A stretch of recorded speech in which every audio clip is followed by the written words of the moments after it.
Muy buenas tardes, bienvenidos a una nueva emisión de Prevención TV, nuestro programa, 9ª temporada en el aire.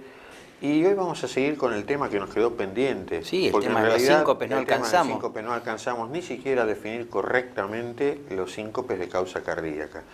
Recuerden que hay una causa importante que es el corazón, que hay una segunda causa importante que es la parte cerebral. Las terceras causas ya pesan menos en cuanto a mortalidad, pero esto no significa que no dejen de ser importantes ni que haya que prestarle atención. Que son las vasovagales. Correcto. Las vasovagales que también vamos a hablar hoy. Así que luego de un breve corte retomamos el tema. Bueno, tal cual lo hablamos ya en el primer bloque, vamos a retomar el tema del episodio sincopal, volcándonos de lleno a lo que es las causas cardiológicas.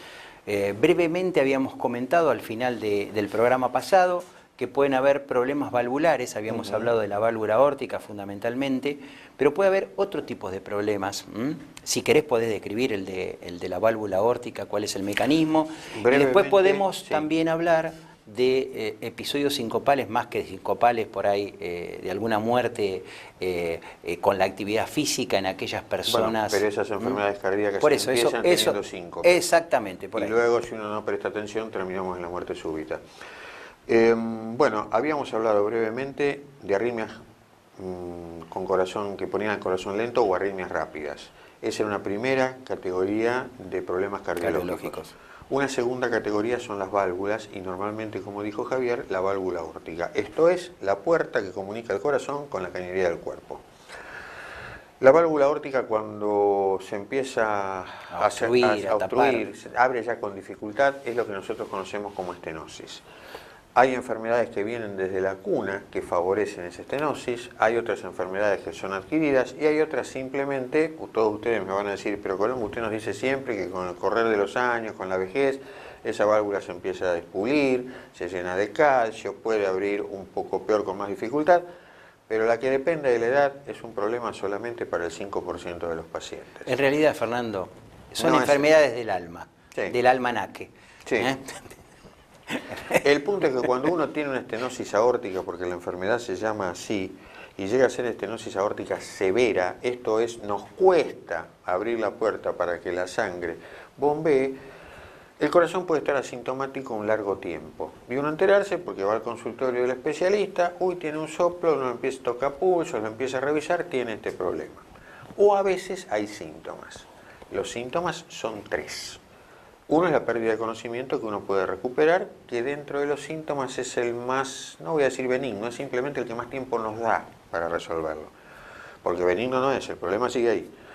El segundo tipo de síntoma, que puede acompañarse con el primero, usted tiene un dolor en el pecho y pierde el conocimiento, ojo, piensa en la válvula. El segundo tipo de síntoma es justamente el dolor. Un dolor que es como el coronario, un dolor que está vinculado al esfuerzo.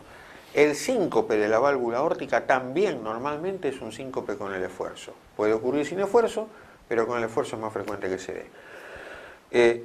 Acá ya estamos un poco peor. Seguimos teniendo tiempo, pero menos tiempo que si el síntoma fuera solamente el síncope. Y el último síntoma que da esta válvula es la fatiga o la falta de aire. Acá ya empieza a pensar que las papas queman y que hay que resolverlo. Cualquiera de estos 3 síntomas que dijo Fernando es absoluta indicación de recambio valvular. Correcto. O sea, la aparición de cualquiera de estos eventos en un paciente que se le diagnostica una estenosis aórtica, sea del tamaño que sea, si el paciente tiene síntomas, estos tres que dijo Fernando, es indicación de recambio valvular. Eso no se soluciona con ningún medicamento. Correcto. Hay que hacer un recambio de la válvula, que puede ser a corazón abierto, que es la tradicional, cirugía a corazón abierto, se cambia una válvula, se elige el tipo de válvula, pueden ser mecánicas, las cuales duran muchísimo tiempo. La única salvedad que uno debe hacer en las válvulas mecánicas es que el paciente tiene que estar anticoagulado de por vida mientras tenga esa válvula presente, y las otras válvulas son válvulas biológicas, o sea, de porcinas por ahí, que no requieren la anticoagulación. Y eso es a corazón abierto. Y existe hoy día lo que se llama un TAVI, que es un reemplazo valvular a través de catéteres, con la presencia en el quirófano de un ecografista que va a hacer un eco transesofágico y nos va a indicar al hemodinamista, o sea, el que hace los cateterismos, el que coloca los stent. Hoy día existe esta técnica que a través de un catéter llegamos hasta la posición de la válvula aórtica y ahí hacemos desplegar una válvula nueva que queda sobre la otra que estaba toda calcificada, y la apertura de esa válvula hace de que recupere el flujo normal la válvula aórtica, por lo tanto toda esa sintomatología que decía Fernando tiende a desaparecer. Esto es una técnica que tendrá aproximadamente entre 7 y 8 años, pero cada día se está haciendo mucho más. En general, al principio se lo dejaba a aquellos pacientes que era imposible hacer una cirugía a corazón abierto, que tenían muchas causas o deterioro pulmonar severo o renal severo. Esta técnica es una técnica que rápidamente el paciente se recupera porque es como si hicieran un cateterismo cardíaco y hacen el recambio de la válvula enferma. La enfermedad siguiente, quiero recalcar de lo que dijo Javier, cuando tengan el diagnóstico no se olviden, esto no tiene tratamiento médico, no hay pastillas. La pastilla le puede ayudar con la presión, aliviar algún síntoma, pero no en este caso no destapa nada. No destapa nada. La enfermedad siguiente en realidad es una enfermedad de gente joven. Y una enfermedad que normalmente los episodios sincopales también son esfuerzo y más de una vez en el deporte. Es una enfermedad cardíaca que se caracteriza porque el músculo cardíaco no es del todo normal. Es más, les diría que hay músculo de más. Ese músculo de más no es normal, no está en una posición conveniente y el mecanismo por el cual genera síncope normalmente es arritmia. Pero esta enfermedad también puede, como la válvula aórtica, porque el problema muscular se genera en la misma zona, como la válvula aórtica también nos puede dar dolor de pecho y también nos puede dar falta de aire. Acá se puede medicar, pero se puede medicar, se pueden hacer intervenciones a través de cateterismo, tal como planteó Javier, sí, utilizando alcohol en este caso. Se puede llegar a operar sacando ese músculo de más, pero todo esto es en definitiva, tal como en el tema de los marcapasos, decisión del cardiólogo tratante en función de los estudios y del paciente que tiene enfrente. Acá la posibilidad de tratar con pastillas existe, pero esto es un cuadro mucho más dramático, porque suele ocurrir en gente joven y la mayoría de las muertes que existen en el deporte se deben a esta enfermedad que se llama miocardiopatía hipertrófica obstructiva, si lo quieren conocer por el nombre completo, a lo mejor no tenga mucho sentido, pero se lleva la mayoría de las muertes jóvenes en el deporte. Dicho esto... Desde el punto de vista ecocardiográfico... Iba a los estudios justamente. Bueno, por eso, desde el punto de vista ecocardiográfico es un diagnóstico relativamente simple de hacer. Vamos a ver que el tabique que separa ambos ventrículos, en este caso, está muy crecido, el que está en el septum, no tanto la otra pared, la pared posterior del ventrículo. Por lo tanto, cuando la válvula mitral quiere abrirse, este músculo cardíaco me está tapando la salida de la arteria principal, que es la aorta. Por lo tanto, eso me genera transitoriamente la posibilidad de generar arritmias. Entonces, por eso no ocurren las muertes súbitas por miocardiopatía hipertrófica. Por ejemplo, la UAR a los jugadores de rugby, entre otras cosas ya a los de cuando van a primera y demás, ya les están incluyendo dentro del chequeo, así como le miden la columna, radiografías, hacen electrocardiogramas, prueba ergométrica, le está pidiendo un ecocardiograma pensando en la posibilidad. Hay muchísimos casos en el básquet, en el fútbol, de pacientes que, por ejemplo, le hacen el examen cardiovascular simple con un electrocardiograma o una prueba de esfuerzo, la toleran perfectamente bien, pero faltó el ecocardiograma que nos pondría el sello y la alerta de esta enfermedad que evitaría que ese paciente por ahí haga una muerte súbita. Esa gente joven que nosotros vemos y que muchas veces tiene que ver la gente que viene y nos comenta, doctor, yo juego al fútbol los sábados y los domingos. Bueno, ¿entrenás para jugar al fútbol o los sábados, un solo día en la semana?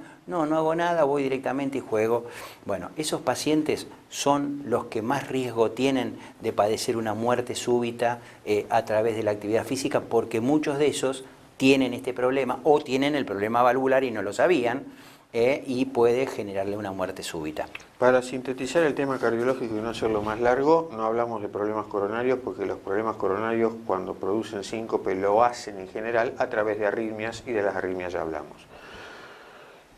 Tanto el problema de la válvula como el problema de la miocardiopatía hipertrófica, el diagnóstico lo puede hacer el cardiólogo antes de cualquier estudio. Alcanza con poner un dedo en el cuello y buscar las características del pulso y, por supuesto, ocultar el corazón. Y las dos cosas entregan datos en esa dirección.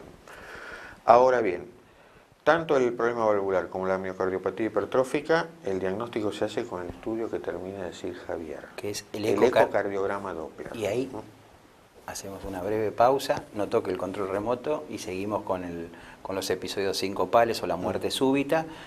Breve corte y continuamos con el programa.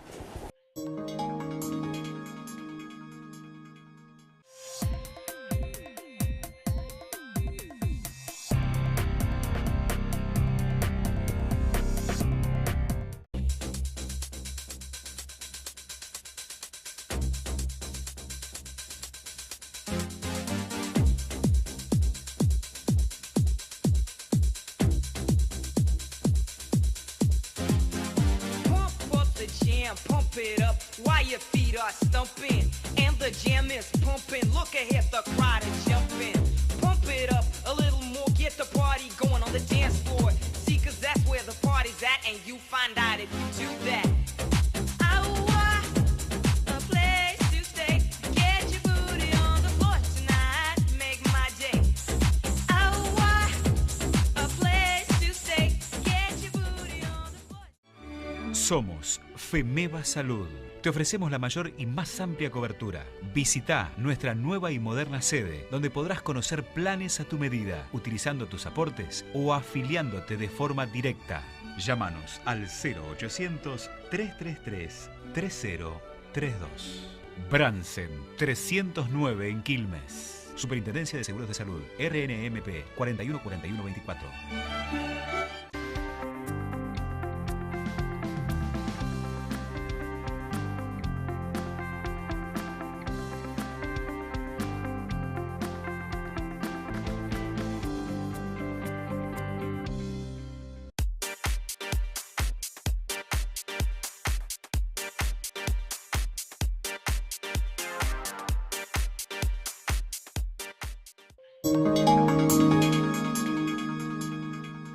Bueno, volvemos del corte. Estábamos terminando con los métodos diagnósticos cardiológicos. Nos queda hablar de uno solo, porque puntualmente las arritmias, si uno tiene la suerte de encontrarse en el momento con el cuadro, electrocardiograma, por ejemplo, electrocardiograma alcanza, pero puede ocurrir que uno tenga la sospecha que cuando tiene al paciente enfrente esto no sea tan claro, y en esta eventualidad un Holter, el electrocardiograma que de acuerdo a lo que estemos buscando puede durar 24 horas, 48 horas o incluso un poco más. En eso se resumen los estudios cardiológicos para hacer diagnóstico. Después las pruebas de esfuerzo aportarán otras cosas, pero para decir tiene tal o cual cosa nos alcanzan con dos estudios relativamente simples y un buen examen en consultorio. Bueno. Hay otros tipos de síncopes, habíamos hablado. Habríamos hablado, vamos a nombrar brevemente los de origen neurológicos. Neurológicamente tal vez no convenga extenderse demasiado, porque ahí es donde es más importante saber o recordar el diagnóstico diferencial. Una cosa es coma, otra cosa es síncope. Coma, la pérdida no se recuperó. Coma puede haber a veces en situaciones tontas en la calle, o no tan tontas. Todo aquel que tiene un pariente epiléptico sabe muy bien que después de una convulsión el paciente puede quedar tranquilamente en una situación de coma que se llama posictal. Se va a recuperar, pero no es estrictamente hablando un síncope. Un síncope en general es una causa, cualquiera sea la causa, en general es una pérdida de conocimiento recuperada espontáneamente. Normalmente cuando esto existe, uno tiene que ir a buscar patología orgánica cerebral o patología vascular a nivel de las carótidas. Exactamente. Entonces, los estudios acá son 2 o 3, son de todos ustedes conocidos: tomografía cerebral con o sin contraste, según lo que uno vaya a buscar. Para descartar algún foco de ACV, alguna foco isquémico o alguna hemorragia. Si por la razón que fuere la tomografía no satisface, una instancia superior es la resonancia magnética con o sin gadolinio. Y finalmente, por supuesto, si uno está hablando de carótidas, antes de hablar de instancia de cateterismo, además, Doppler de vasos del cuello. Es decir, una ecografía donde uno va a ir a buscar obstrucciones en las carótidas que puedan justificar o no la pérdida de conocimiento. Bueno, vamos a hablar ahora de los que son muy comunes, que son los vasovagales. Definímelo primero, ¿qué es un síncope vasovagal para los que nos sintonizan ahora? Porque síncope, ya algo lo habíamos síncope, definido en el otro programa. Como ustedes saben, es pérdida de conocimiento recuperada. Vasovagal es la etiología. En este caso puntual, porque como definió Javier en el primer programa, existen dos sistemas neurohormonales, si lo quieren llamar internos, así, internos, del que cuerpo, regulan el andar de nuestro cuerpo. De un lado hay un sistema que nos prepara para la pelea o para la huida, que nos pone arriba. Ese sistema lo manejan sobre todo la adrenalina y los corticoides que generamos todos nosotros. Ese sistema hace que uno esté taquicárdico, ese sistema hace que uno levante la presión, ese sistema hace que uno levante el azúcar si lo necesita, ese sistema nos hace transpirar. Ese sistema es lo que nosotros llamamos simpático o adrenérgico. El otro sistema hace todo lo contrario. El otro sistema relaja, tranquiliza. Es el sistema que maneja sobre todo, por eso los síncopes vasovagales son digestivos, en origen en muchos de ellos, la parte digestiva.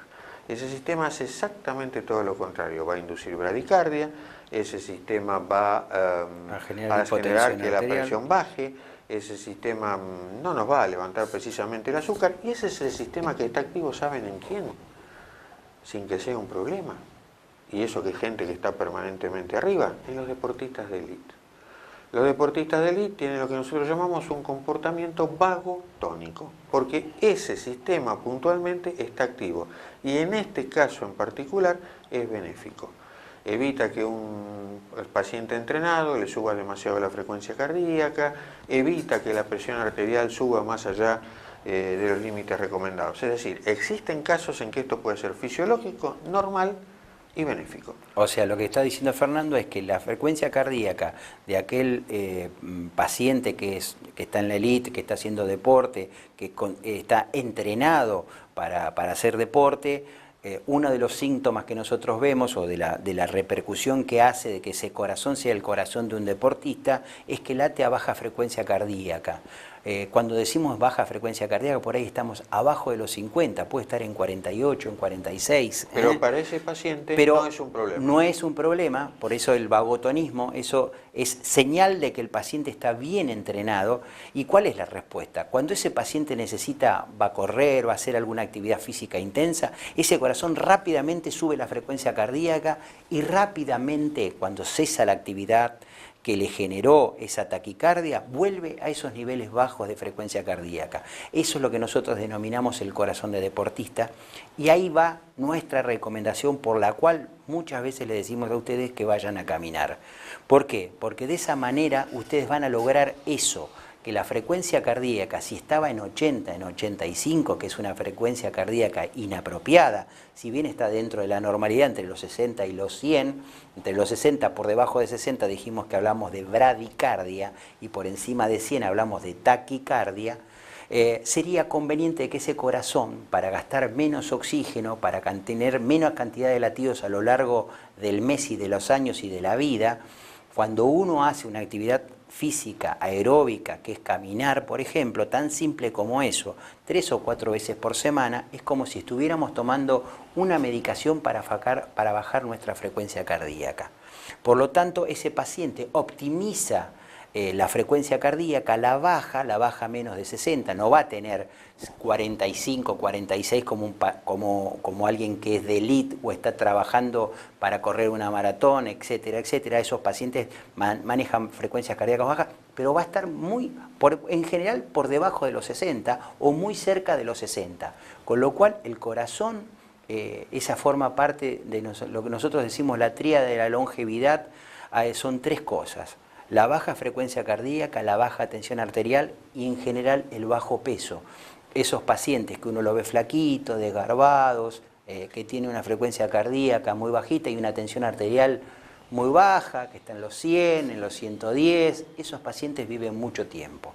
Por eso decimos la tríada de la longevidad. Esto de cualquier manera, yo hice esta digresión, pero en general, cuando uno tiene un síncope vasovagal, el problema es que esa parte del vagotonismo manda, pero no manda en una situación de entrenamiento deportivo, no manda en un cuerpo que está preparado para eso, sino que manda de golpe en un cuerpo, como dijo Javier, que anda 85 por minuto y que no está preparado de ninguna manera para que debraje bruscamente la presión, la frecuencia cardíaca. Y eso es entonces un síncope vasovagal. Perdimos el conocimiento a raíz de que de golpe toma el comando lo que nosotros llamamos, de esos 2 sistemas que maneja nuestro cuerpo, el vago, que tira todo para atrás en un cuerpo que no está preparado para eso.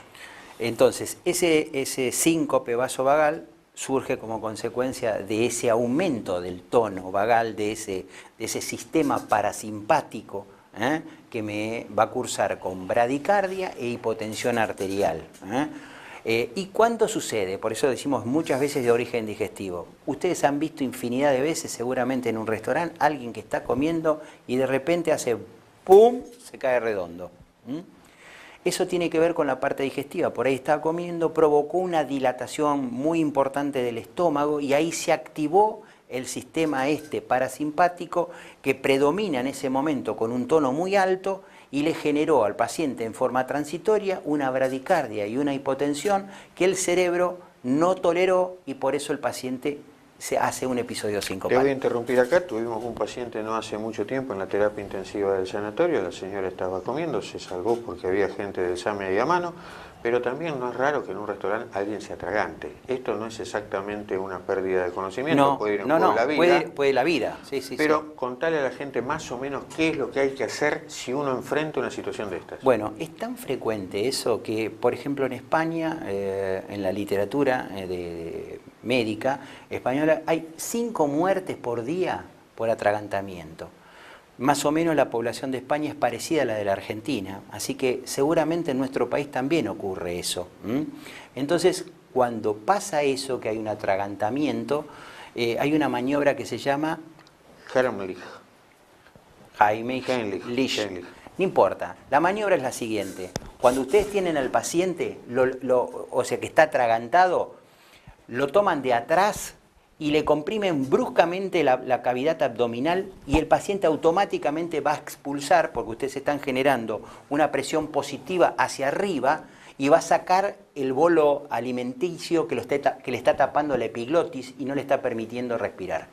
Y ustedes le salvan la vida con esa maniobra tan simple, o sea, el paciente inclinado un poquito hacia adelante, toman el abdomen, hacen fuerza para arriba y generan una presión positiva y que hace que escupa lo alimenticio que tiene, que le estaba bloqueando y que le puede llevar a una muerte. Tranquilamente. Si se dan cuenta y no hacen esa maniobra...